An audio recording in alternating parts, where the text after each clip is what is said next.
차가운 유리와 강철로 이루어진 도시의 심장부. 서울의 스카이라인을 압도하는 VVIP 전용 갤러리 더 엠프레스의 공기는 특유의 긴장감으로 가득 차 있었다.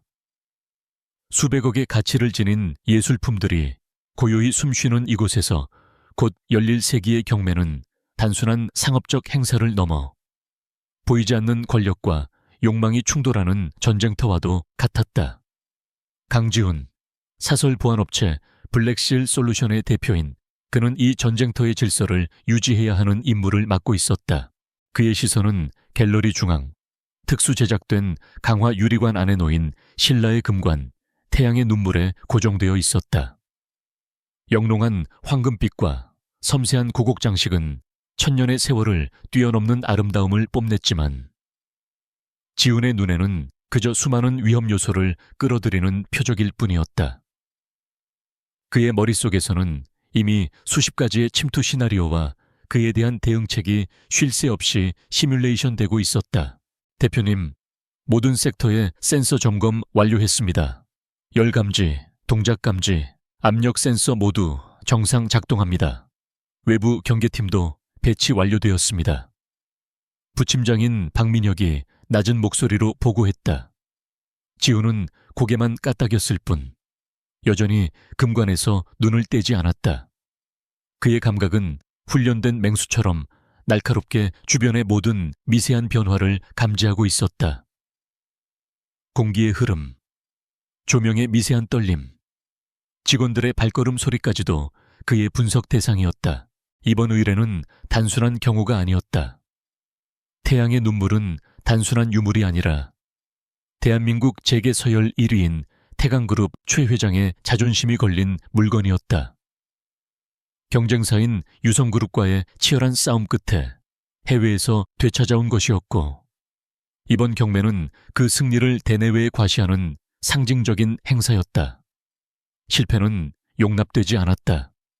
지훈의 명성에도 회사의 미래에도 치명적인 오점이 될 터였다. 그때였다. 갤러리 관장이 조심스러운 걸음으로 다가와 지훈에게 정중히 고개를 숙였다.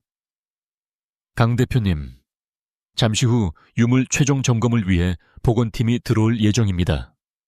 저희 쪽 최고의 전문가이니 협조 부탁드립니다. 지훈은 무표정한 얼굴로 짧게 대답했다. 보안 프로토콜에 따라 저희 팀원이 동행하며 모든 과정을 감시할 겁니다. 작업자의 신원 확인도 다시 진행하겠습니다. 관장의 얼굴에 잠시 당황한 기색이 스쳤지만 그는 곧 지훈의 철두철미함에 익숙하다는 듯 고개를 끄덕였다. 몇 분 후 흰 가운을 입은 3명의 보건 전문가가 조심스럽게 전시실로 들어섰다. 지훈의 날카로운 눈이 그들을 하나하나 훑었다. 경력과 신원이 확실한 베테랑들이었다. 하지만 그의 시선은 마지막으로 들어서는 한 여성에게서 얼어붙고 말았다. 익숙한 실루엣, 잊으려 해도 잊을 수 없었던 걸음걸이. 여자가 고개를 들어 지훈과 눈이 마주치는 순간 시간은 멈춘 듯 했다. 윤서연. 5년 전 한마디 말도 없이 그의 인생에서 사라져버렸던 여자. 그의 심장이 차갑게 가라앉았다. 수많은 작전 속에서도 단 한 번도 흔들린 적 없던 그의 포커페이스에 처음으로 미세한 균열이 생겼다. 그녀는 놀란 기색을 애써 감추며 먼저 시선을 피했다. 5년의 세월은 그녀에게서 풋풋함을 앗아간 대신 깊고 차분한 성숙함을 남겨놓았다. 하지만 슬픔을 머금은 듯한 그 눈빛만은 예전 그대로였다. 이쪽은 이번 유물 복원과 상태 점검을 총괄하시는 윤서연 수석 복원사입니다. 관장의 소개가 지훈의 귀에는 멀게만 들렸다. 수석 복원사. 그가 알던 작은 공방에서 그림을 그리던 그녀가 아니었다. 지훈은 가까스로 감정을 추스르고 냉정한 목소리로 말했다. 신분증과 출입증 제시 바랍니다. 그의 차가운 말투에 서연의 어깨가 순간 굳어지는 것을 그는 놓치지 않았다. 그녀는 말없이 가방에서 신분증을 꺼내 그에게 건넸다. 손끝이 스치는 찰나의 순간 지훈은 익숙한 전율을 느꼈다. 그는 서둘러 손을 거두고 신분증을 확인했다. 사진 속 그녀는 희미하게 웃고 있었지만 지금 그의 앞에 서 있는 그녀의 얼굴에서는 어떤 감정도 읽을 수 없었다. 확인됐습니다. 작업 시작하시죠. 박 팀장. 근접 감시해. 지우는 일부러 더 차갑게 명령을 내리고는 뒤돌아섰다. 더 이상 그녀를 마주하고 있다가는 평정심을 유지할 자신이 없었다. 지우는 통제실로 자리를 옮겨 수십 개의 CCTV 화면을 응시했다. 하지만 그의 시선은 오직 윤서연이 작업하는 모습을 담은 화면에만 고정되어 있었다. 그녀는 섬세한 손길로 금관의 상태를 점검하고 있었다. 한치의 오차도 용납하지 않으려는 듯한 그 진지한 표정. 예전 그가 사랑했던 모습 그대로였지만 동시에 너무나도 낯설게 느껴졌다. 왜 그녀는 여기에 있는 것일까? 5년 동안 어디서 무엇을 하며 지냈던 것일까? 그리고 왜 아무 말 없이 자신을 떠났던 것일까? 수많은 질문이 그의 머릿속을 헤집어 놓았지만 그는 프로였다. 지우는 억지로 개인적인 감정을 억누르고 다시 보안 시스템 전체를 점검하기 시작했다. 하지만 이상했다. 모든 것이 완벽하게 작동하고 있었지만 그의 육감은 계속해서 경고 신호를 보내고 있었다. 마치 폭풍전야의 고요함처럼 완벽하게 통제된 상황 자체가 오히려 부자연스럽게 느껴졌다.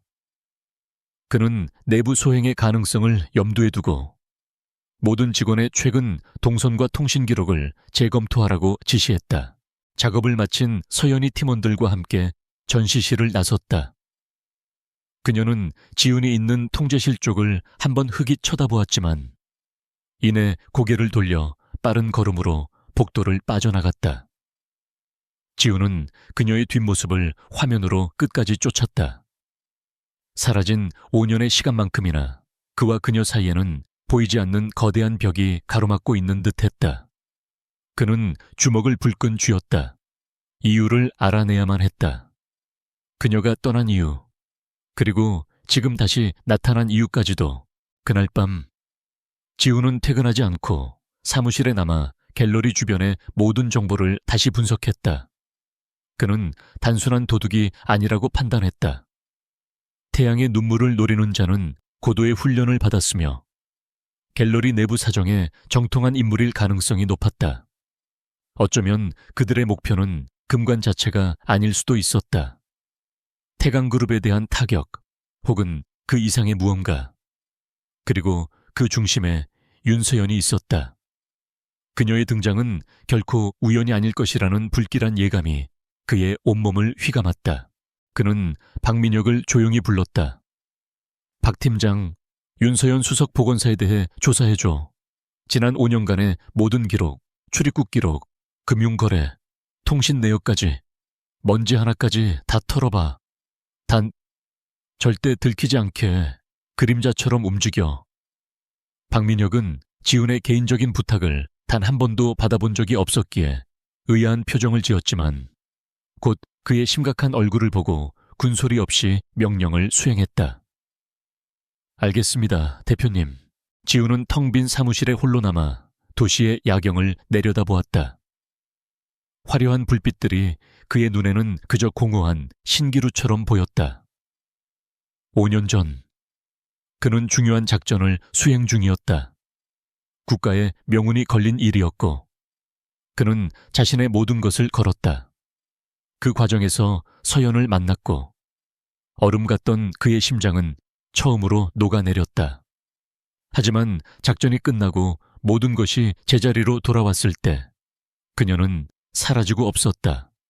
그는 배신감에 몸을 떨어야 했다. 하지만 오늘 다시 만난 그녀의 눈빛은 그에게 혼란을 안겨주었다. 원망이나 증오가 아니었다. 깊은 슬픔과 무언가를 체념한 듯한 공허함. 마치 모든 것을 홀로 짊어지고 있는 사람처럼 보였다. 어쩌면 자신이 모르는 무언가가 있었던 것은 아닐까.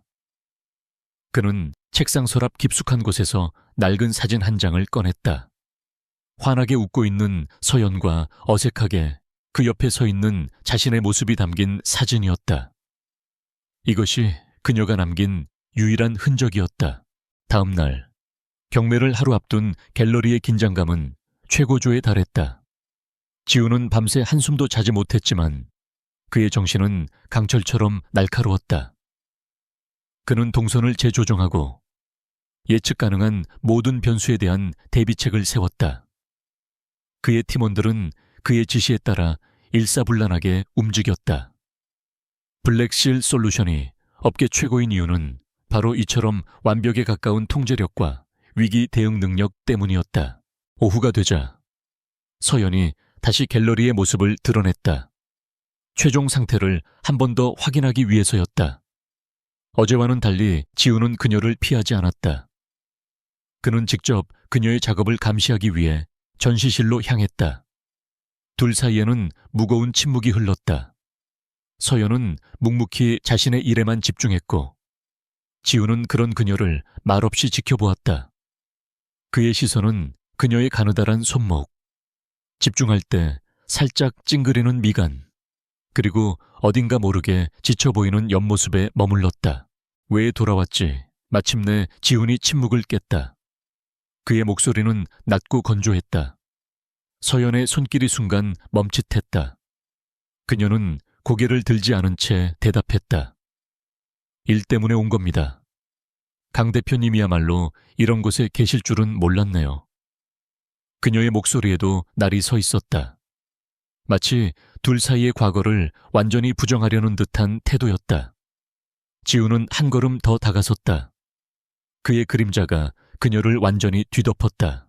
5년 전 일, 설명해야 할 것 같은데. 그의 집요한 추궁에 서연은 결국 고개를 들었다.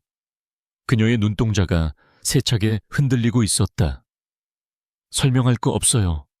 다 지난 일이에요. 우리 이제 아무 사이도 아니잖아요. 그녀는 다시 일에 집중하려 했지만 떨리는 손끝이 그녀의 불안한 마음을 고스란히 드러내고 있었다. 지우는 그녀의 거짓말을 꿰뚫어 보고 있었다. 그녀는 무언가를 숨기고 있었다. 그리고 그것은 분명 자신과 관련이 있을 터였다. 바로 그 순간 지훈의 이어피스에서 긴급한 목소리가 흘러나왔다. 대표님, 외부에서 미확인 드론 접근 저구에선 탐지기 교란 시도가 있습니다. 지훈의 눈빛이 순식간에 변했다. 그는 서연의 팔을 붙잡고 외쳤다. 엎드려. 동시에 전시실의 모든 조명이 꺼지고 요란한 경보음이 갤러리 전체를 뒤덮었다. 칠흑 같은 어둠 속에서 지훈은 서연을 자신의 몸으로 감싸 안았다. 그의 품에 안긴 그녀의 몸이 가늘게 떨리고 있었다. 이것은 단순한 교란이 아니었다. 적들의 본격적인 공격이 시작되었음을 알리는 신호탄이었다. 지훈의 머릿속이 빠르게 회전했다. 적들은 자신들의 존재를 드러냈다. 이것은 자신감의 표현이자 자신을 향한 명백한 도발이었다. 그리고 그들은 하필이면 윤서연이 이곳에 있을 때를 노렸다. 모든 조각들이 서서히 맞춰지기 시작했다. 그녀는 이 사건의 단순한 관계자가 아니라 핵심 그 자체일지도 모른다. 지훈은 그녀를 더욱 강하게 끌어안았다. 5년 전처럼 다시는 그녀를 잃을 수 없었다. 사이렌 소리가 멎고 비상등이 갤러리 내부를 붉게 비추자 강지훈의 팀은 이미 각자의 위치에서 완벽하게 상황을 통제하고 있었다. 외부 침입 시도는 없었다. 해킹된 드론은 정교한 교란 작전의 일부였으며 그들의 대응 능력을 시험하고 내부 시스템의 허점을 파악하려는 고도의 도발이었다. 지훈은 여전히 윤서연을 감싼 팔을 풀지 않은 채 이어피스를 통해 침착하게 지시를 내렸다. 그의 목소리는 얼음처럼 차가웠지만 그의 품에서 느껴지는 그녀의 미세한 떨림은 그의 신경을 날카롭게 자극했다. 상황 종료. 외부 경계 레벨 격상하고 방영 500m 내 모든 통신 감청 시작해. 드론 잔해 확보해서 발신지 추적하고. 지시를 마친 지훈이 몸을 일으키자 서연은 황급히 그에게서 떨어져 거리를 두었다.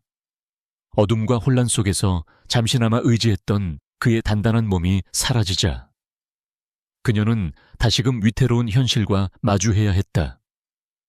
그녀의 눈빛은 두려움과 원망이 뒤섞여 복잡하게 흔들리고 있었다.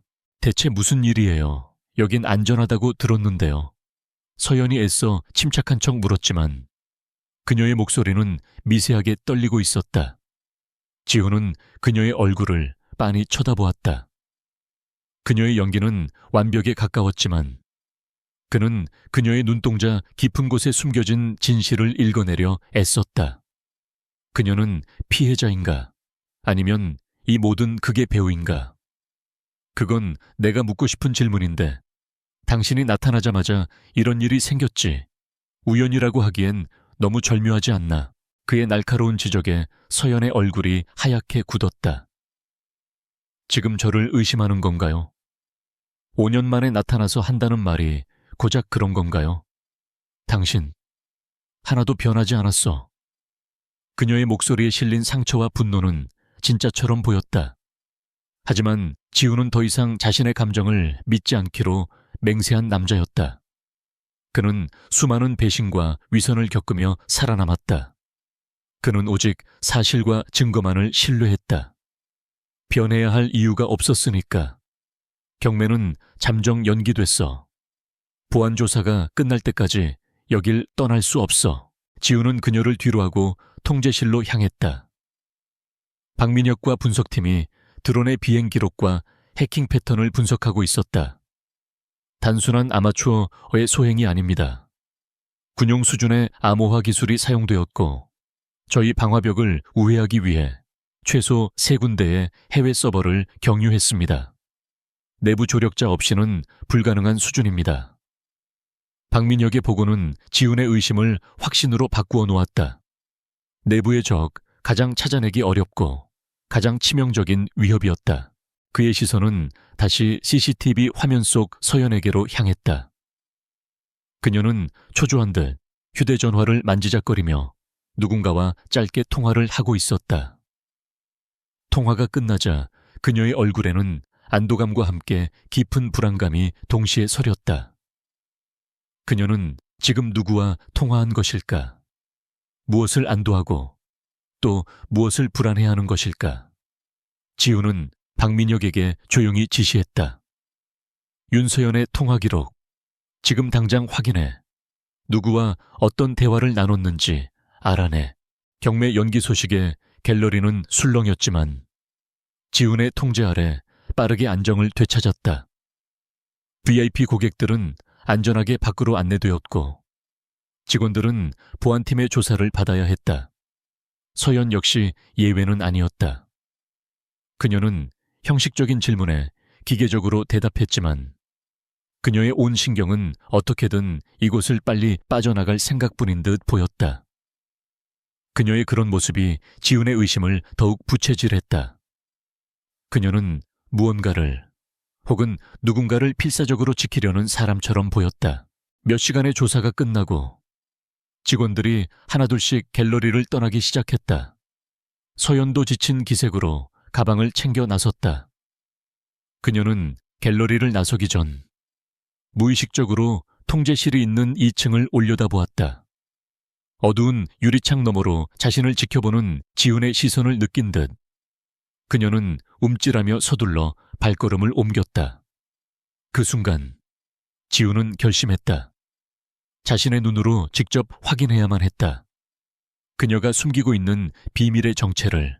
나는 외부 경계를 직접 확인하겠다. 내부 통제는 박 팀장이 맡아. 지훈은 짧은 지시를 남기고 재킷을 걸친 채 그녀의 뒤를 따랐다. 그의 움직임은 어둠에 스며드는 연기처럼 은밀하고 신속했다. 갤러리를 나온 서연은 곧장 택시를 잡아탔다. 지훈은 미리 준비해둔 검은색 세단에 올라타 일정한 거리를 유지하며 그녀의 택시를 추격하기 시작했다. 서울의 화려한 넌사인이 두 사람을 태운 차량 위로 무심하게 쏟아져 내렸다. 택시는 예상과 달리 강남의 부촌이 아닌 낡고 오래된 아파트들이 밀집한 강북의 한적한 동네로 향했다. 서연이 이런 곳에 산다고 지훈의 머릿속은 더욱 복잡해졌다. 업계 최고의 실력을 인정받는 수석 보건사가 왜 이런 평범한 동네에 사는 것일까? 택시는 구불구불한 골목길을 한참 더 들어간 뒤에야 멈춰 섰다. 서연은 주위를 한번 살피고는 낡은 상가 건물 2층으로 향하는 계단을 빠르게 올라갔다. 지훈은 차를 길 건너편 어둠 속에 세우고 엔진을 껐다. 그의 시선은 그녀가 사라진 2층의 창문에 고정되었다. 잠시 후 창문에 불이 켜졌다. 커튼이 쳐져 있어 내부가 잘 보이지는 않았지만 사람의 그림자가 어른거리는 것이 보였다. 그는 인내심을 갖고 기다렸다. 수많은 잠복작전으로 단련된 그의 인내심은 일반인의 상상을 초월했다. 시간이 흐르고 마침내 그의 기다림은 예상치 못한 형태로 보상받았다. 한 아이의 그림자가 창가로 다가왔다. 그리고 잠시 후 서연이 커튼을 살짝 걷고 창문을 열어 환기를 시켰다. 그 순간 지훈의 눈에 집안의 풍경이 잠시나마 들어왔다. 서연은 무릎을 꿇고 아이와 눈을 맞추며 다정하게 웃고 있었다. 그리고 그 아이, 4살 정도로 보이는 남자아이였다. 아이가 환하게 웃으며 서연의 목을 끌어안았다. 그 짧은 순간 지훈은 얼어붙고 말았다. 숨을 쉴 수가 없었다. 시간이 멈춘 듯 했다.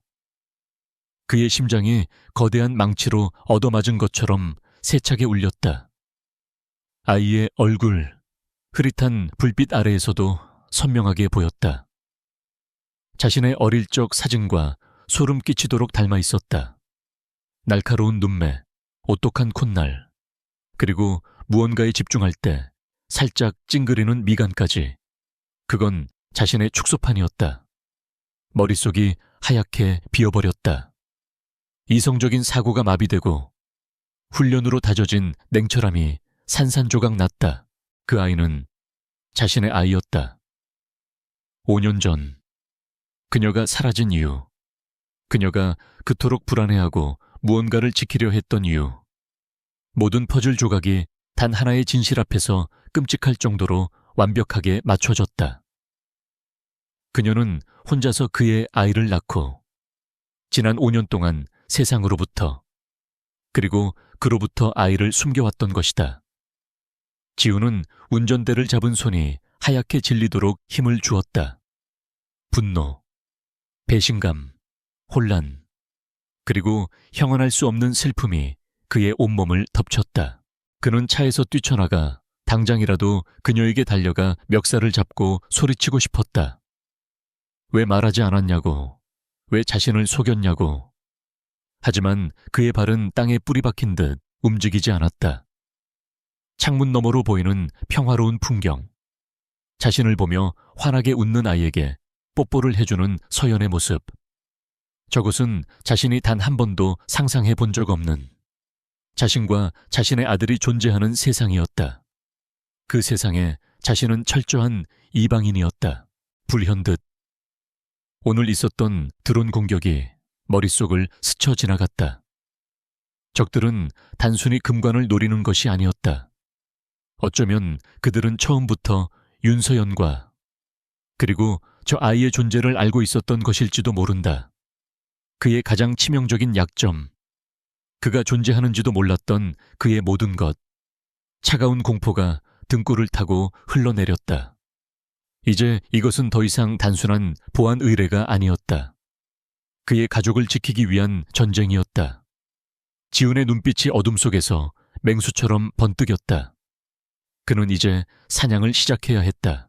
강지훈은 얼마나 오랫동안 그 자리에 못 박힌 듯 앉아 있었는지 알 수 없었다. 시간 감각이 사라진 그의 머릿속에서는 지난 5년의 공백이 무수한 파편으로 부서졌다 채워지기를 반복했다. 분노가 가장 먼저 치밀어 올랐다. 감히 자신의 존재를 지우고 자신의 아이를 숨긴 채 살아온 윤서연에 대한 참을 수 없는 배신감이었다. 그는 곧장이라도 달려가 그녀를 추궁하고 싶었지만 창문 너머로 보이는 아이의 천진난만한 모습이 그의 발목을 붙잡았다. 그는 차가운 이성으로 들끓는 감정을 억눌렀다. 지금 감정적으로 행동하는 것은 모든 것을 망칠 뿐이다. 적은 어둠 속에서 자신을 지켜보고 있을지도 모른다. 자신의 등장은 곧 아이의 존재가 세상에 알려지는 신호탄이 될 수 있었다. 그는 전화기를 들어 박민혁에게 연락했다. 나다. 지금부터 내가 별도의 지시를 내릴 때까지 블랙실의 모든 자원을 비상대기시켜. 그리고 내 위치를 중심으로 방영 6km 내 모든 CCTV를 확보하고 의심스러운 차량이나 인물이 있는지 샅샅이 뒤져. 명령을 내리는 그의 목소리는 평소와 다름없이 침착했지만 그 속에는 칼날 같은 긴장감이 서려 있었다. 그는 전화를 끊고 다시 창문을 바라보았다. 집안에 불이 꺼지고 세상은 깊은 잠에 빠져들었다. 하지만 지우는 잠들 수 없었다. 그는 밤새 차 안에서 자신의 아들이 잠들어 있을 그 집을 묵묵히 지켰다. 5년 만에 처음으로 그는 아버지가 되었다. 그러나 세상에서 가장 위험한 방식으로 다음날 새벽 그는 서연이 집을 나서기를 기다렸다. 아이를 유치원에 데려다 주기 위해 나온 그녀는 어제보다 더 수척해 보였다. 지우는 그녀가 아이를 유치원 버스에 태우고 돌아서는 순간을 노려 조용히 그녀의 앞을 가로막았다. 갑자기 나타난 그의 모습에 서연은 비명을 지를 뻔했지만 가까스로 입을 틀어막았다. 그녀의 눈이 공포로 크게 뜨였다. 당신, 어떻게 여길 조용히 따라와. 소란 피우면 당신 아들이 가장 먼저 위험해질 테니. 지훈의 목소리는 얼음장처럼 차가웠고 그 위협은 지독하게 효과적이었다. 서연은 하얗게 질린 얼굴로 순순히 그의 뒤를 따랐다. 그는 그녀를 건물 뒤편에 인적 없는 골목으로 이끌었다. 차가운 벽에 그녀를 밀어붙인 그는 탈출구를 완벽히 차단한 채 마침내 지난밤 내내 그를 괴롭혔던 질문을 던졌다. 그 아이 내 아이인가? 서연은 필사적으로 고개를 저었다. 아니에요. 당신과 상관없는 아이야. 하지만 그녀의 떨리는 목소리는 진실을 말하고 있었다. 지우는 그녀의 거짓말에 코웃음 쳤다. 날 닮았더군. 내가 어릴 때와 똑같이 생겼어. 이름은 뭐지? 그의 집요한 추궁에 서연의 눈에서 결국 눈물이 터져 나왔다. 그녀는 고개를 숙인 채 흐느꼈다. 그 침묵은 그 어떤 대답보다 더 확실한 긍정이었다. 왜 말 안 했지? 왜 나에게서 내 아이를 훔쳐갔지? 지훈의 목소리에 억눌렀던 분노가 실려 나왔다. 서연은 눈물을 닦고 마침내 고개를 들었다. 그녀의 눈에는 슬픔과 함께 깊은 원망이 담겨 있었다. 훔쳐 내가 당신의 그 위험한 세상에서 내 아이를 지키기 위해 도망친 거야. 당신이 자초한 일이라고. 그녀의 절규가 텅 빈 골목을 울렸다. 그녀는 지난 5년간 가슴속에 쌓아두었던 말을 모두 쏟아내기 시작했다. 그녀의 이야기는 5년 전 지훈이 마지막 출장이라며 떠났던 그날로 거슬러 올라갔다. 그가 떠나고 며칠 뒤 정체불명의 사내들이 그녀의 작업실을 찾아왔다. 그들은 지훈의 행방을 물으며 그녀를 위협했고 작업실을 엉망으로 만들었다. 그 순간 그녀는 깨달았다. 자신이 사랑했던 남자가 평범한 보안 컨설턴트가 아니라는 것을. 그의 세상은 자신이 감당할 수 없는 피와 폭력으로 가득 차 있다는 것을. 그때 이미 임신했다는 사실을 알게 됐어. 당신에게 연락하려고 했지만 할 수 없었어. 당신의 아이를 그 지옥 같은 세상에 태어나게 할 수는 없었으니까. 그래서 도망친 거야. 당신에게서, 당신의 세상에게서, 내 아들 민준이를 지키기 위해서. 그녀의 고백은 지훈의 심장을 날카롭게 찔렀다. 그가 배신이라고 믿었던 모든 것이 사실은 그녀의 처절한 모성애였다. 그가 몰랐던 과거의 진실 앞에 그의 분노는 순식간에 날카로운 죄책감으로 변했다. 그는 할 말을 잃었다. 자신이 태강그룹의 비리를 파헤치는 마지막 작전을 수행하던 그때 그녀는 홀로 공포에 떨며 자신과 자신의 아이를 지키기 위해 싸우고 있었던 것이다. 그는 그녀를 지켜주지 못했다. 오히려 그는 그녀의 삶을 가장 큰 위험 속으로 밀어넣은 장본인이었다. 그가 그녀에게서 아이를 빼앗긴 것이 아니라 그가 아이의 평범한 삶을 빼앗을 뻔했던 것이다. 무거운 침묵이 두 사람을 짓눌렀다. 바로 그때였다. 지훈의 주머니에서 휴대전화가 짧게 진동했다. 그는 무심코 화면을 확인했다. 발신자 표시 제안으로 온 문자 메시지. 메시지에는 사진 파일 하나가 첨부되어 있었다. 지훈이 사진을 여는 순간 그의 온몸의 피가 차갑게 식었다. 사진 속에는 유치원 버스에서 내리는 민준이의 모습이 담겨 있었다. 오늘 아침 바로 몇 분 전에 찍힌 사진이었다. 그리고 사진 아래에는 짧은 문장이 적혀 있었다. 아들이 아빠를 많이 닮았군. 순간 지훈의 눈빛이 변했다. 개인적인 감정에 휩싸여 있던 남자는 사라지고 오직 적의 숨통을 끊어놓기 위해 존재하는 냉혹한 사냥꾼만이 남았다. 이것은 명백한 경고이자 선전포고였다. 적은 자신의 위치뿐만 아니라 아들의 존재까지 모든 것을 알고 있었다. 그는 서연의 팔을 강하게 붙잡았다. 그의 갑작스러운 행동에 그녀가 놀라 그를 쳐다보았다. 왜 그래요?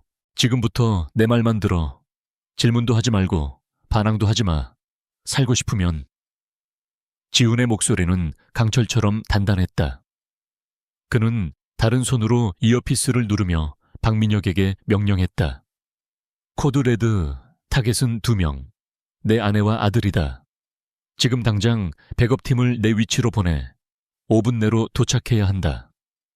아내와 아들이라는 단어에 서연의 눈이 커졌다. 하지만 상황을 파악할 틈도 없이 지훈은 그녀를 이끌고 골목을 빠져나가기 시작했다. 그들의 머리 위로 멀리서 무언가 윙하는 소리가 들려왔다. 어제 갤러리에서 들었던 드론의 비행음과 비슷했지만 훨씬 더 불길하고 위협적인 소리였다. 적들은 이미 하늘 위에서 그들을 지켜보고 있었다.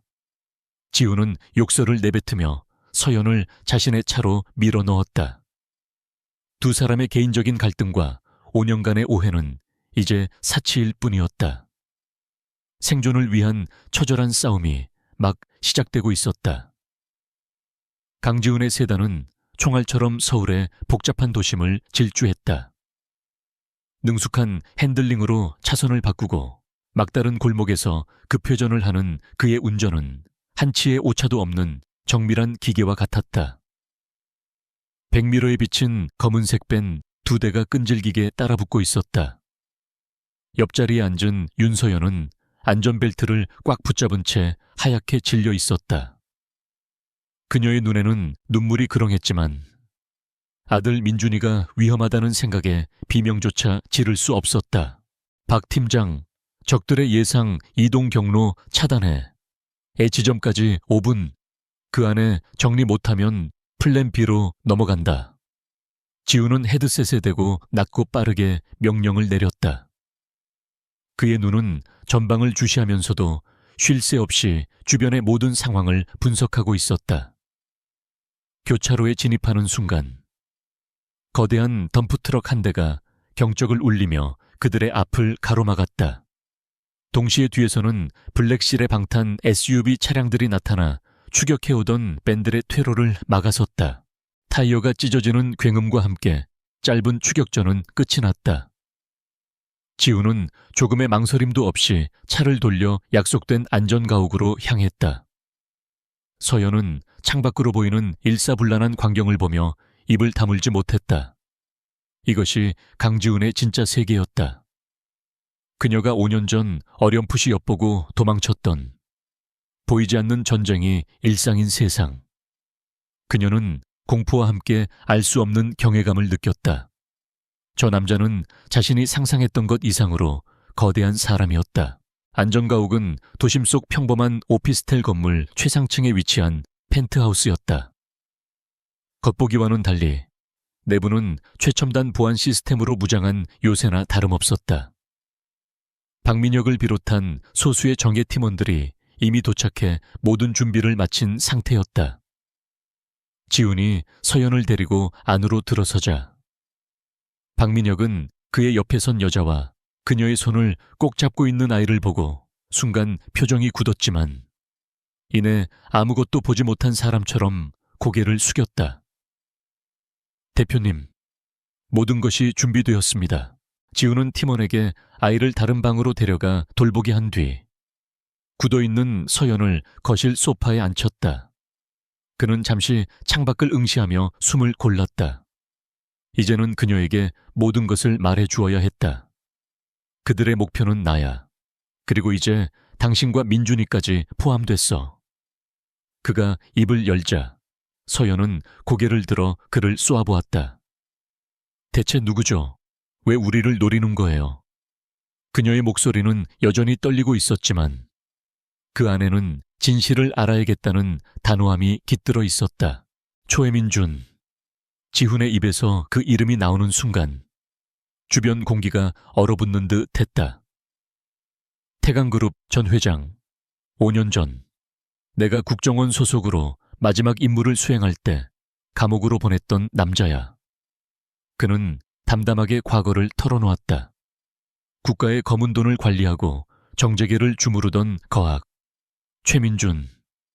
지훈은 그를 무너뜨리기 위해 수년간 그림자처럼 움직였고 마침내 그의 제국을 파괴하는 데 성공했다. 그리고 그 과정에서 위장 신분으로 접근했던 아트 갤러리에서 윤서연을 만났던 것이다. 서연의 머릿속에서 잊고 있던 기억의 조각들이 맞춰졌다. 5년 전 자신의 작업실을 찾아와 행패를 부렸던 남자들. 그들이 말했던 회장님이라는 단어. 모든 것이 최민준과 연결되어 있었다. 그럼 그때 그 사람들이 그래, 최민준의 수하들이었을 거야. 내가 그의 숨통을 조여오자 내 주변을 샅샅이 뒤졌겠지. 내가 당신을 얼마나 아꼈는지 알아챈 거야.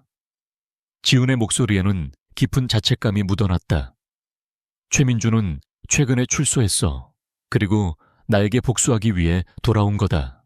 그의 설명은 잔인할 정도로 명료했다. 최민준에게 강지훈은 단순한 원수가 아니었다. 자신의 모든 것을 앗아간 악마였다. 그런 그에게 복수하기 위해 최민준은 그의 가장 약한 고리를 찾아냈고 그것이 바로 윤서연과 아들 강민준이었다. 최민준은 지훈을 육체적으로 파괴하기 전에 정신적으로 완전히 무너뜨릴 계획이었다. 서연은 온몸에 소름이 돋는 것을 느꼈다. 이것은 그녀가 감당할 수 있는 수준의 위험이 아니었다.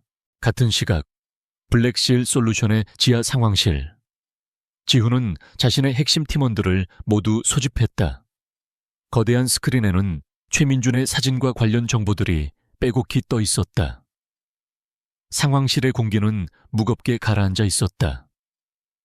지훈은 팀원들 앞에 서서 모든 것을 밝혔다. 자신의 과거, 최민준과의 악연, 그리고 이제는 자신의 가족이 된 윤서연과 강민준의 존재까지. 이것은 더 이상 회사의 업무가 아니다. 이건 내 개인적인 전쟁이다. 그는 말을 이었다. 상대는 우리가 지금까지 상대해온 그 어떤 조직보다 잔인하고 강력하다. 목숨을 걸어야 할지도 몰라. 이건 명령이 아니다. 누구든 지금 여기서 빠져도 좋다. 나는 이해한다. 그의 말이 끝나자 잠시 침묵이 흘렀다. 하지만 그 누구도 움직이지 않았다. 잠시 후 박민혁이 한 걸음 앞으로 나섰다. 대표님은 지난 10년간 저희의 가족을 지켜주셨습니다. 이제 저희가 대표님의 가족을 지킬 차례입니다. 그의 말을 시작으로 모든 팀원들이 말없이 고개를 끄덕였다. 그들의 눈에는 절대적인 신뢰와 결연한 의지가 담겨 있었다. 지우는 팀원들을 둘러보았다. 피를 나눈 형제보다 더 끈끈한 유대로 맺어진 전우들. 그는 조용히 고개를 끄덕였다. 좋다. 그럼 지금부터 방어는 끝났다. 우리는 사냥을 시작한다. 그의 선포와 함께 상황실의 분위기는 완전히 바뀌었다. 수동적인 방어에서 능동적인 공격으로 그들은 최민준의 자금 흐름을 추적하고 그의 연락책을 감시하며 그가 구축해놓은 어둠의 네트워크를 하나씩 잘라나가기 시작했다.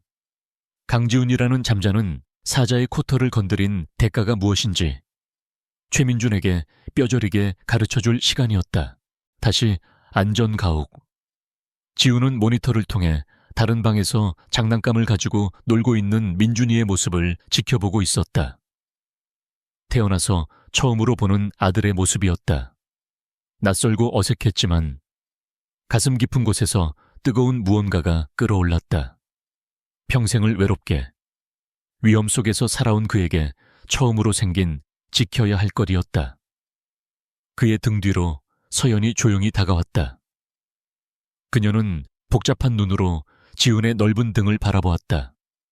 분노와 원망, 공포와 불안, 그리고 아주 희미한 안도감이 뒤섞인 눈빛이었다. 전쟁은 시작되었다. 그리고 그들 두 사람은 이제 좋든 싫든 한 배를 탄 운명이었다. 안전가옥에서의 시간은 느리고 질식할 듯이 흘러갔다. 아드레날린이 솟구치던 탈출의 순간은 지나가고 이제는 보이지 않는 위협 속에서 끝없는 기다림만이 남았다. 윤서연은 아들 민준이를 위해 애써 평온을 가장하며 그림을 그리고 책을 읽어주었지만 강철문과 방탄유리 너머의 세상과 단절된 이곳은 황금으로 만든 감옥이나 다름없었다. 그녀의 신경은 언제 끊어질지 모르는 끈처럼 팽팽하게 당겨져 있었다. 최민준은 서두르지 않았다. 그는 성급한 공격이 강지훈처럼 단련된 자에게는 오히려 허점을 내주는 기회가 될 수 있다는 것을 잘 알았다. 대신 그는 거미처럼 교활하게 거미줄을 치기 시작했다. 심리적인 압박. 그것이 그의 첫 번째 무기였다. 어느 날 안전가옥으로 배달된 의문의 상자. 지훈의 팀이 정밀 검사 끝에 열어본 상자 안에는 노트 한 장 없이 5년 전 서연의 작업실에 있던 것과 똑같은 품종의 희귀한 흑난 한 송이가 들어있었다. 그것은 단순한 선물이 아니었다. 너의 모든 것을 알고 있다는 섬뜩한 메시지였다. 그날 이후로 최민준의 유령은 그들의 일상 곳곳에 스며들었다. 서연이 예전에 즐겨 찾던 작은 갤러리에 이유 없는 세무조사가 들어오고 그녀의 유일한 친구에게는 협박으로 의심되는 익명의 전화가 걸려왔다. 블랙실 솔루션의 클라이언트 서버는 매일 밤 정체불명의 해커들에게 공격을 받았다.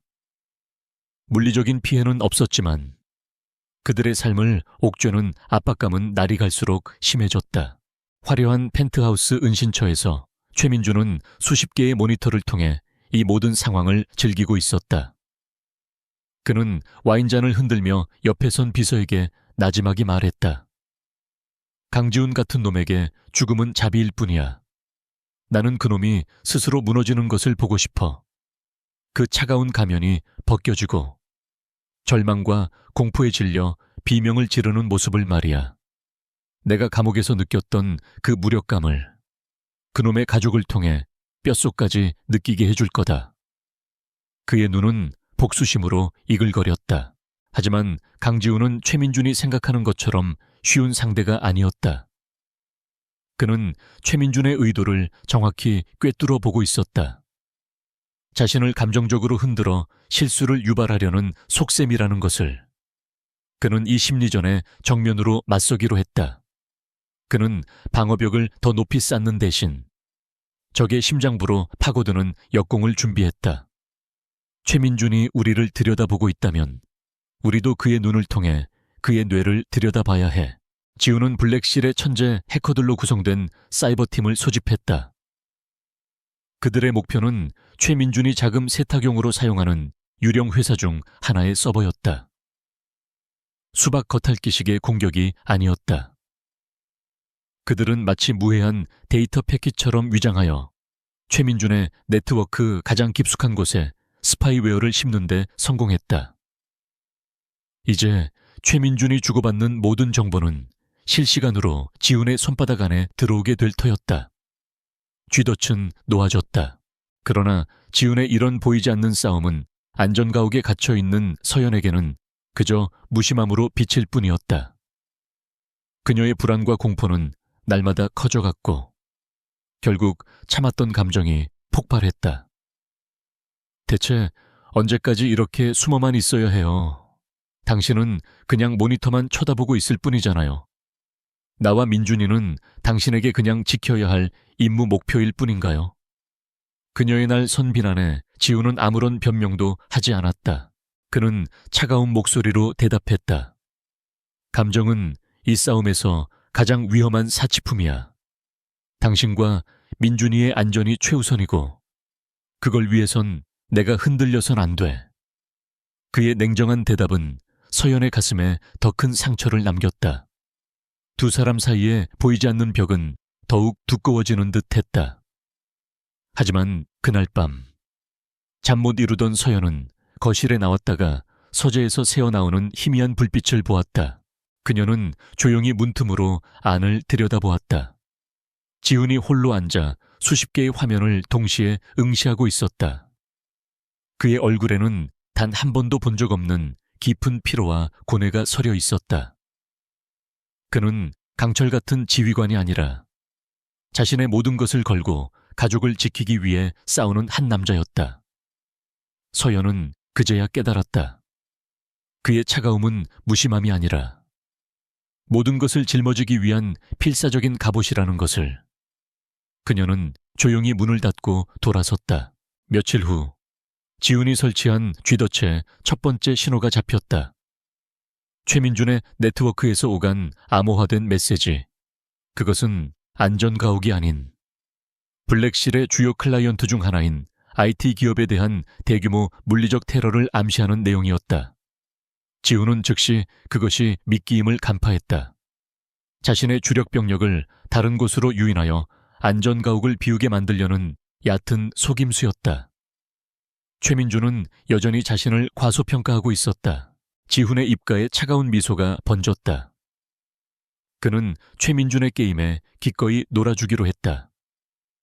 그는 박민혁에게 지시하여 공개적으로 클라이언트 회사에 대한 경호를 강화하는 모습을 연출하게 했다. 마치 미끼를 덥석 문 것처럼. 하지만 그의 진짜 계획은 다른 곳에 있었다. 최민준이 이 가짜 작전에 정신이 팔린 사이 그의 핵심 간부 중 한 명을 낚아챌 완벽한 기회였다. 지훈은 이어피스를 누르며 나지막이 명령했다. 이제 쥐를 잡을 시간이다. 고양이와 쥐의 역할이 바뀌는 순간이었다.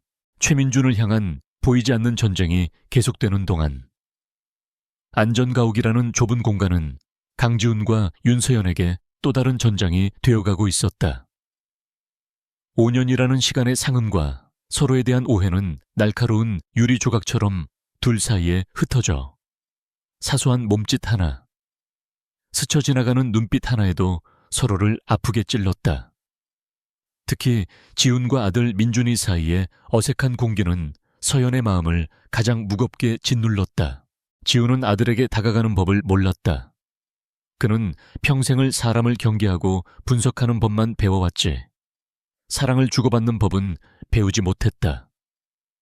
그가 어색하게 장난감을 건네거나 말을 걸 때마다 민준이는 낯선 사람을 보는 듯한 눈으로 경계하며 서연의 등 뒤로 숨어버렸다.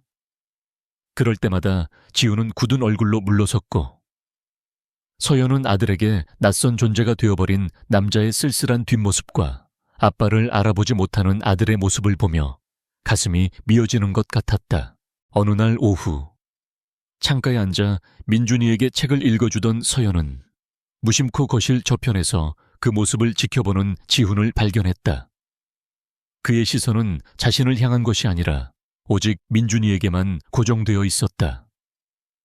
그 눈빛 속에는 그리움과 죄책감, 그리고 낯선 감정에 대한 당혹감이 복잡하게 뒤섞여 있었다. 그 순간 서연의 머릿속에는 그를 처음 만났던 5년 전의 기억이 파노라마처럼 스쳐 지나갔다. 그때 그는 김진우라는 이름의 미술품 컨설턴트였다. 과묵하고 날카로운 인상을 가졌지만 서연은 그의 눈동자 깊은 곳에 자리한 지독한 고독감을 보았다. 그녀의 작은 갤러리를 찾아와 그림에 대해 이야기하던 그의 모습은 진지했고 가끔씩 보여주는 희미한 미소는 따뜻했다.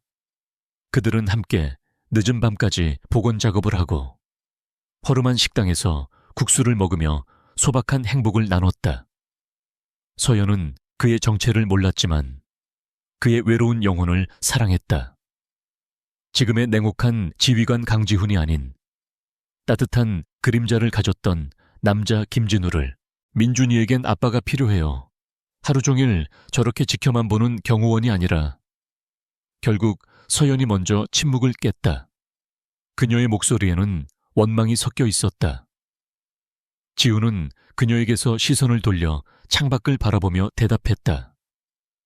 죽은 아빠는 아무 소용없어. 그의 대답은 현실적이고 냉정했다. 아이에게 평범한 일상을 찾아주고 싶은 엄마의 마음과 아이를 지키기 위해 모든 비정상적인 상황을 통제해야 하는 아빠의 현실이 평행선처럼 엇갈리고 있었다. 그날 밤 모두가 잠든 시간, 지우는 홀로 상황실 모니터 앞에 앉아 있었다. 화면에는 낮에 찍힌 민준이의 영상이 반복해서 재생되고 있었다. 그는 5년이라는 시간을 통째로 도둑맞은 기분이었다. 아이가 처음 뒤집던 순간, 첫걸음을 떼던 순간, 처음으로 엄마라고 말하던 순간, 그 모든 소중한 시간을 그는 까맣게 모른 채 피비린내 나는 작전 속에서 살아왔다. 그의 가슴을 짓누르는 죄책감은 그 어떤 총상의 고통보다 더 깊고 아팠다. 그의 머릿속에는 서연을 떠나보내던 마지막 날의 기억이 떠올랐다. 최민준과의 마지막 결전을 앞두고 그는 일부러 그녀에게 차갑게 대했다. 당분간 연락하지 마. 나도 혼자만의 시간이 필요해. 그는 그것이 그녀를 위험에서 지키는 최선의 방법이라고 생각했다. 자신이 사라지면 그녀는 안전할 것이라고 믿었다. 하지만 그는 틀렸다. 그의 어설픈 배려는 그녀에게 씻을 수 없는 상처를 주었고 결국 그녀를 홀로 위험 속에 내버려둔 꼴이 되고 말았다. 그때 작은 침실에서 서연의 다급한 목소리가 들려왔다. 민준아, 왜 그래? 아가. 지우는 반사적으로 자리에서 일어나 침실로 달려갔다. 민준이가 식은땀을 흘리며 경기를 일으키고 있었다. 아이의 몸이 불덩이처럼 뜨거웠다. 열이 너무 높아 어떡해. 병원에 가야 해. 서연은 어쩔 줄 몰라 하며 울먹였다. 갇혀있다는 무력감과 아들이 아프다는 공포가 그녀를 덮쳤다. 하지만 지우는 침착했다. 그는 수많은 전장에서 부상당한 동료들을 응급처치했던 경험이 있었다. 그는 신속하게 구급상자를 가져와 해열제를 찾고 미지근한 물수건으로 아이의 몸을 닦기 시작했다.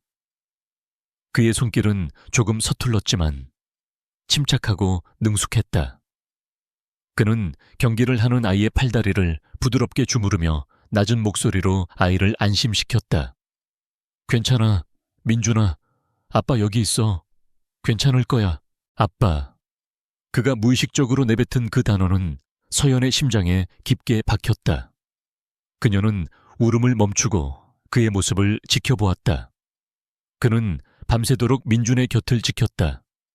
아이의 열을 재고 물수건을 갈아주며 악몽을 꾸는 듯 칭걸 때는 아이의 등을 조용히 토닥여 주었다. 그 모습은 냉혹한 블랙실의 대표가 아닌 오직 아들을 걱정하는 평범한 아버지의 모습이었다. 새벽녘이 되어서야 민준이의 열은 기적처럼 내렸다. 아이는 평온한 얼굴로 잠이 들었다. 지우는 아들의 침대 옆 의자에 앉은 채 깜빡 잠이 들어 있었다. 그의 큰 손은 여전히 아들의 작은 손을 놓지 않은 상태였다. 서연은 조용히 다가가 그의 어깨에 담요를 덮어주었다. 그 순간 두 사람을 가로막고 있던 얼음벽에 아주 작은 균열이 생기는 것을 느꼈다. 어쩌면 이 기나긴 어둠 속에서도 희망은 있을지 모른다고. 그녀는 처음으로 생각했다. 외부의 전쟁은 여전히 계속되고 있었지만 둘 사이의 전쟁은 아주 잠시 고요한 휴전을 맞이했다. 민준이의 열병으로 잠시 찾아왔던 평화는 아침이 되자 다시 보이지 않는 전쟁의 긴장감 속으로 사라졌다. 강지우는 더 이상 수세에만 머무를 수 없다는 것을 깨달았다. 최민준이 쳐놓은 거미줄 안에서 심리적으로 서서히 말라 죽어갈 수는 없었다. 방어는 결국 뚫리게 되어 있다. 최선의 방어는 공격이었고 이제는 그 공격을 감행할 때였다. 그는 덫을 놓기로 결심했다. 최민준이라는 거대한 뱀의 머리가 아닌 그의 신복이자 오른팔인 독사를 끌어낼 덫을 기회는 그들이 심어놓은 스파이웨어를 통해 생각보다 빨리 찾아왔다. 최민준이 교도소에서부터 구축해온 새로운 범죄 네트워크가 포착되었다.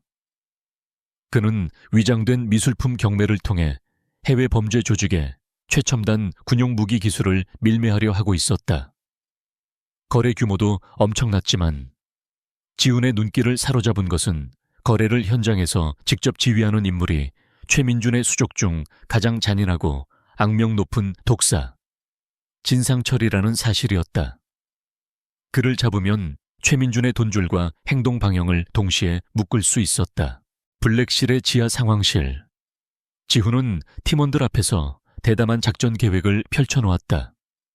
우리는 구매자로 위장해 거래 현장에 잠입한다. 진상철이 기술 데이터를 넘기는 순간 데이터를 바꿔치기 하고 그의 팀을 제압한 뒤 신병을 확보한다. 동시에 거래 자금이 오가는 계좌를 추적해 최민준의 비자금 루트를 역으로 파고든다.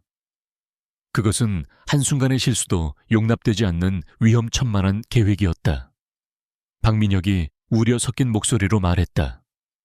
대표님, 하지만 거래 마지막 단계에서 신원 확인을 위해 중립적인 제3자 감정사가 필요하다고 합니다. 저희가 모르는 인물이 끼어들면 변수가 너무 큽니다. 지훈의 시선이 모니터 한 구석에 떠있는 윤서연의 프로필 사진으로 향했다. 그의 머릿속에서 가장 위험하고 동시에 가장 완벽한 마지막 퍼즐 조각이 맞춰지고 있었다.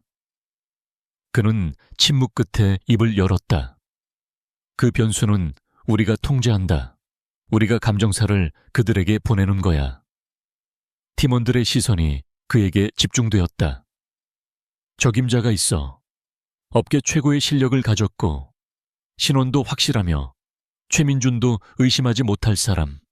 그리고 우리가 완벽하게 통제할 수 있는 사람. 그가 누구를 말하는지 깨달은 박민혁의 얼굴이 굳어졌다.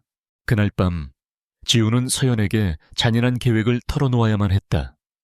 그는 작전의 개요와 그녀가 맡아야 할 역할에 대해 설명했다. 설명을 듣는 내내 창백해지던 서연의 얼굴은 자신이 미끼가 되어야 한다는 사실을 깨달은 순간 분노로 붉게 타올랐다. 지금 제정신이에요. 나보고 그 맹수 소굴로 걸어 들어가라고요. 당신, 대체 뭐가 다른 거죠? 사람을 도구로 쓰는 건 최민준이나 당신이나 똑같아. 그녀의 비명 섞인 절규에 지우는 아무런 대꾸도 하지 않았다. 그는 그저 묵묵히 그녀의 분노를 받아냈다. 그녀의 말이 모두 사실이었기 때문이다. 잠시 후 그는 상황실 스크린에 최민준의 범죄 조직이 저지른 과거의 잔혹한 범죄 기록들을 띄웠다. 납치, 살인, 인신매매. 사진과 영상들은 차마 눈뜨고 볼 수 없을 정도로 끔찍했다. 이게 우리가 도망만 다닐 경우 민준이가 살아가야 할 세상이야. 평생 그림자 속에서 저런 인간들의 위협을 받으면서 살아야 해. 그의 목소리는 낮고 차분했지만 그 안에는 거부할 수 없는 무게가 실려 있었다. 이 지옥을 끝낼 수 있는 유일한 방법이야. 내가 당신 곁에서 한시도 떨어지지 않을 거야. 모든 상황은 내 통제해 있을 거고 당신 머리카락 하나 다치게 하지 않아. 단 한 번만, 이번 한 번만 나를 믿어줘. 그의 눈은 진심이었다. 그것은 명령이나 강요가 아닌 한 아이의 아버지가 다른 부모에게 하는 간절한 부탁이었다. 서연은 흔들렸다. 잠든 민준이의 평온한 얼굴이 눈앞에 어른거렸다. 이 아이에게 저런 끔찍한 세상을 물려줄 수는 없었다. 그녀가 5년간 필사적으로 지켜온 아들의 미래였다. 죽을 만큼 두려웠지만 아들을 위해 도망만 다니는 삶을 선택하는 것은 더 두려웠다. 그녀는 눈물을 머금은 채 아주 작게 고개를 끄덕였다. 그 순간 두 사람은 상처 입은 연인이 아니라 아이를 지키기 위해 모든 것을 걸어야 하는 동지가 되었다. 작전 당일까지 남은 시간은 48시간. 블랙실은 분주하게 움직였다. 서연은 귀에 삽입하는 초소형 통신기, 옷깃에 숨겨진 비상신호 장치 등 최첨단 장비들을 착용하고 사용법을 익혔다. 그녀는 위장 신분과 감정해야 할 미술품에 대한 모든 정보를 완벽하게 숙지해야 했다. 지훈은 그녀의 곁에서 모든 훈련 과정을 함께하며 그녀를 안심시켰다. 전술팀은 거래 장소인 항구에 폐창고 모형을 만들어 놓고 수십 번의 시뮬레이션을 반복했다. 마침내 작전의 밤이 밝았다. 도시에는 차가운 비가 내리고 있었다. 서연은 창백하지만 결연한 표정으로 구매자로 위장한 팀원들과 함께 검은색 밴에 올라탔다. 차에 오르기 직전 지훈이 그녀의 팔을 붙잡았다. 그는 마지막으로 그녀의 통신 장비를 점검하고는 그녀의 눈을 똑바로 바라보았다. 그의 눈빛은 그 어느 때보다 진지했다. 내가 반드시 지켜줄게. 그 짧은 한마디는 그 어떤 약속보다 더 든든하게 그녀의 마음을 붙잡아 주었다. 차는 빗속으로 미끄러지듯 사라졌고 지휘 차량에 남은 지훈은 그녀가 탄 차가 점점 멀어지는 것을 보여주는 모니터에서 눈을 떼지 못했다. 비에 젖은 항구의 공기는 짠 소금기와 녹슨 소의 냄새가 뒤섞여 스산한 기운을 풍겼다. 윤서연이 들어선 폐창고는 거대하고 텅 비어 있었으며 천장에 낡은 정우, 몇 개만이 어둠을 간신히 밀어내고 있었다. 그녀의 구두굽 소리가 텅 빈 공간을 울리자 안쪽에서 기다리고 있던 사내들의 시선이 일제히 그녀에게로 향했다. 그 중심에는 뱀처럼 차갑고 비정한 눈빛을 가진 남자 진상철이 앉아 있었다. 늦었군. 감정사 양반. 그의 목소리는 기름기가 흐르는 듯 했지만 그 안에는 서슬퍼런 경계심이 담겨 있었다. 서연은 지훈이 훈련시킨 대로 애써 태연한 표정을 유지하며 대답했다. 길이 막혀서요. 물건부터 보죠. 그녀의 귓속에 삽입된 초소형 통신기에서는 잘하고 있어. 서연 씨, 평소처럼 행동해. 라는 지훈의 차분한 목소리가 들려왔다. 그것이 그녀가 공포 속에서 버틸 수 있는 유일한 동아줄이었다. 진상철의 부하들이 육중한 나무 상자를 가져와 열었다. 그 안에는 목표물인 미술품으로 위장된 복잡한 기계 장치가 들어있었다. 서연은 장갑을 끼고 준비해온 감정 도구들을 꺼내들었다. 그녀는 지훈의 팀으로부터 수십 번이나 교육받은 대로 마치 진짜 미술품을 감정하듯 기계의 외부를 꼼꼼히 살피기 시작했다. 그녀의 섬세하고 전문적인 손길에 진상철의 경계심이 아주 미세하게 누그러지는 듯 보였다. 시간이 흐르고 서연은 마침내 마지막 확인 절차만을 남겨두고 있었다. 그녀가 고개를 끄덕여 긍정의 신호를 보내면 그것이 바로 지훈의 팀이 진입하는 신호였다. 그녀가 막 입을 열려는 순간이었다. 진상철의 부하 중 한 명이 들고 있던 휴대용 전파 탐지기에서 희미한 신호음이 울리기 시작했다. 그의 시선이 서연의 귀 쪽으로 향했다. 잠깐. 모든 것을 얼어붙게 만드는 진상철의 목소리가 창고 안을 울렸다. 심장이 바닥으로 떨어지는 것 같았다. 지금 당장 진입해 작전 변경 목표는 윤서연의 안전 확보다. 지휘 차량에서 모니터를 통해 모든 것을 지켜보던 지훈의 절박한 외침이 팀의 통신망을 타고 울렸다. 그와 동시에 창고의 거대한 철문이 굉음과 함께 폭발하며 안으로 날아갔다. 섬광탄이 터지며 시야를 마비시켰고 귀를 찢는 폭음과 함께 검은 전투복을 입은 블랙실의 대원들이 연기 속에서 쏟아져 들어왔다. 창고는 순식간에 총성과 비명이 뒤섞인 아수라장으로 변했다. 서연은 본능적으로 몸을 날려 상자 뒤로 몸을 숨겼다. 귓가를 스치는 총알 소리에 정신을 차릴 수가 없었다. 지훈의 팀은 훈련받은 대로 일사불란하게 움직였지만 진상철의 부하들 역시 평범한 조직원들이 아니었다. 그들은 중화기로 무장한 채 필사적으로 저항했다. 지휘 차량에서 이 모든 광경을 지켜보던 지훈의 눈에 적 2명이 교전의 혼란을 틈타 서연이 숨어있는 방향으로 접근하는 것이 포착되었다. 지훈은 더 이상 모니터만 보고 있을 수 없었다. 그는 옆자리에 있던 소총을 집어들고 차문을 박차고 나갔다. 빗줄기가 그의 얼굴을 때렸지만 그의 눈은 오직 창고 안에 서연에게만 고정되어 있었다. 그는 폭풍 속으로 뛰어드는 한 마리 흑표범처럼 교전이 벌어지는 창고 안으로 몸을 날렸다. 그는 유령처럼 움직였다. 그의 총구에서 불꽃이 뿜어질 때마다 적들이 소리 없이 쓰러져 나갔다. 그의 목표는 오직 하나, 서연에게 향하는 모든 위협을 제거하는 것이었다. 마침내 서연이 숨어있던 곳까지 다다른 그는 그녀를 위협하던 마지막 적을 쓰러뜨렸다.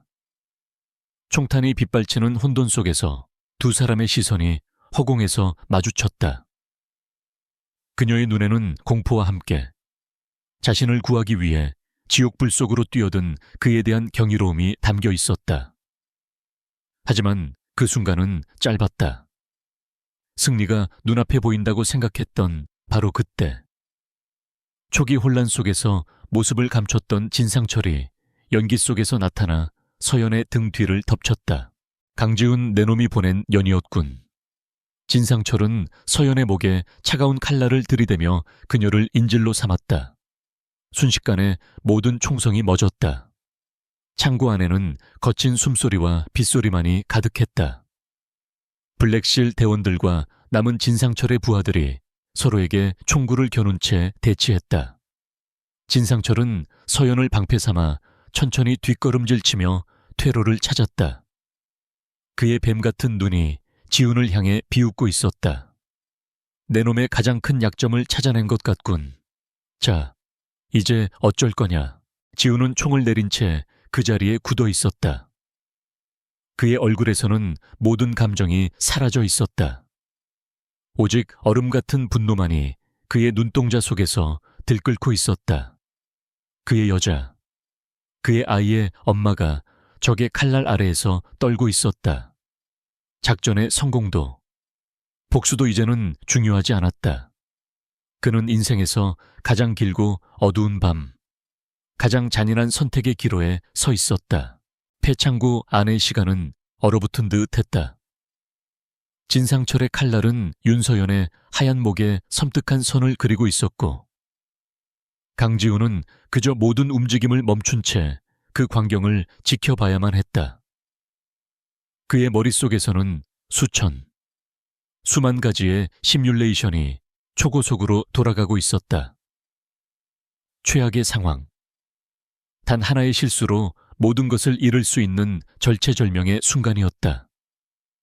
진상철은 승리를 확신한 자의 미소를 지으며 지훈을 조롱했다. 헬기를 준비해. 그리고 내 부하들이 안전하게 퇴각할 길을 열어. 그렇지 않으면 이 여자의 목부터 그어버릴 테니. 지훈은 천천히 양손을 들어 올리며 항복의 뜻을 내비쳤다. 좋다. 원하는 대로 해주지.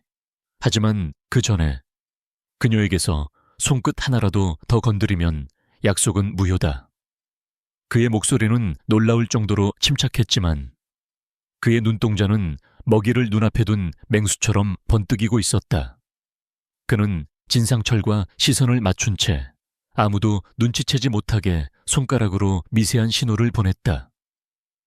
그 신호는 오직 어둠 속 어딘가에 저격수로 배치된 박민형만이 알아볼 수 있는 그들만의 암호였다.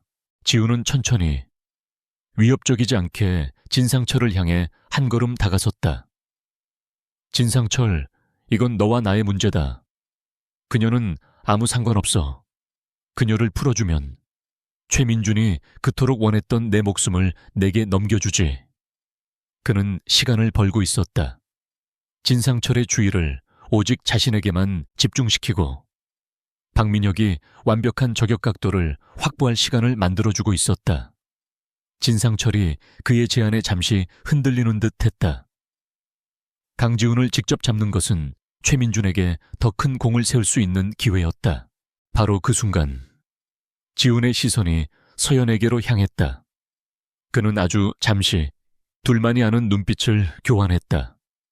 그리고 나지막이 오직 그녀만이 겨우 들을 수 있을 정도의 목소리로 말했다. 그 그림이 완성되면 우리 민준이 보러 같이 가요. 그 말은 5년 전 그가 마지막 임무를 떠나기 전 그녀에게 했던 약속이었다. 서연의 심장이 세차게 뛰었다. 이것이 신호였다. 그녀의 역할은 아직 끝나지 않았다. 두려움이 온몸을 지배했지만 그녀는 아들의 얼굴을 떠올리며 마지막 용기를 쥐어짰다. 서연은 눈을 질끈 감았다. 그리고 다음 순간 그녀는 온 힘을 다해 진상철의 발등을 구두굽으로 내리찍고 그의 턱을 향해 머리를 휘둘렀다. 악! 예상치 못한 방역에 진상철의 몸이 순간적으로 휘청였다. 그의 소나기 힘이 약해지고 칼날이 그녀의 목에서 아주 잠시 떨어졌다. 1초, 아니 0.5초도 되지 않는 찰나의 순간이었다. 하지만 그것으로 충분했다. 탕 소음기를 장착한 저격총 소리가 창고 안을 날카롭게 갈랐다. 진상철의 어깨에서 피가 터져 나왔고 그의 손에서 칼이 바닥으로 떨어졌다. 그와 동시에 지우는 이미 땅을 박차고 튀어나가고 있었다. 그는 번개처럼 달려들어 서연을 자신의 품으로 끌어당겨 보호하고 고통으로 몸부림치는 진상철의 관절을 꺾어 순식간에 제압했다. 그의 움직임은 한치의 망설임도 없는 오직 상대를 파괴하기 위해 존재하는 살인 기계와도 같았다. 마지막 발악으로 진상철이 품속에서 단검을 꺼내 휘둘렀지만 지우는 그것을 피하지 않고 팔로 막아냈다. 깊은 자상이 그의 팔뚝에 생겼지만 그는 고통을 느끼지 못하는 사람처럼 진상철의 머리를 바닥에 쳐박았다. 끝났다. 그의 나지막한 선언과 함께 주변을 에워싸고 있던 블랙실 대원들이 남은 적들을 모두 제압했다. 길고 길었던 밤이 마침내 끝나는 순간이었다. 창고 안은 곧 경찰과 구급대원들로 가득 찼다. 지우는 구급대원들이 자신의 팔을 치료하는 것도 무시한 채 오직 담요를 두르고 있는 서연에게로 향했다. 그녀는 떨고 있었지만 다친 곳은 없어 보였다. 두 사람은 아무 말도 하지 않았다. 하지만 서로를 바라보는 눈빛 속에는 수만 가지의 감정이 오가고 있었다. 안도, 고통, 그리고 5년 만에 처음으로 서로를 향한 완전한 신뢰. 그때 박민혁이 다가와 보고했다. 대표님, 확보한 데이터에서 최민준의 직접적인 지시가 담긴 파일을 복구했습니다. 음성 파일입니다. 그는 끝났습니다. 그 말은 사형 선고나 다름없었다. 그들의 악몽을 만들어낸 근원이 마침내 제거된 것이다. 구급차 안, 지우는 팔에 붕대를 감은 채 창밖을 보고 있었고 서연은 그의 옆에 조용히 앉아 있었다. 구급차가 아수라장이 된 항구를 벗어나 도시의 불빛 속으로 들어서는 순간 서연이 조심스럽게 손을 뻗어 지훈의 다치지 않은 손을 잡았다. 지훈은 놀란 듯 그녀를 쳐다보았다. 그녀의 손은 차가웠지만 그 온기는 그의 심장까지 전해지는 듯 했다. 그는 말없이 그녀의 손을 마주 잡았다. 손가락 사이로 얽혀 들어오는 감촉이 지난 5년의 공백을 조금이나마 메워주는 것 같았다. 전쟁은 끝났다. 이제 그들에게는 상처를 치유하고 잃어버린 시간을 되찾아 진짜 가족이 되어야 하는 또 다른 시작이 기다리고 있었다. 몇 달의 시간이 흘렀다. 최민준과 그의 범죄 제국은 강지훈이 넘긴 결정적인 증거 앞에 모래성처럼 무너져 내렸다. 언론은 연일 대한민국을 뒤흔든 거대한 부패 스캔들을 대서특필했고 어둠 속에서 암약하던 그의 하수인들 역시 모두 법의 심판을 받았다. 지독했던 악몽은 끝났고 서울은 언제나처럼 분주한 일상을 되찾았다. 하지만 강지훈과 윤서연 그리고 민준이의 시간은 이제 막 새로이 시작되고 있었다. 지훈은 블랙실 솔루션의 대표 자리에서 물러났다. 그가 평생을 바쳐 이룩한 모든 것이었지만 그는 한치의 미련도 없이 내려놓았다. 박민혁에게 회사의 모든 것을 인계한 날 그는 처음으로 양복이 아닌 평범한 캐주얼 차림으로 사무실을 나섰다. 낯설었지만 가슴을 짓누르던 무거운 갑옷을 벗어 던진 듯 홀가분했다. 그의 새로운 임무는 더 이상 국가나 거대 기업을 지키는 것이 아니었다. 세상에서 가장 작고 소중한 자신의 가족을 지키는 일이었다.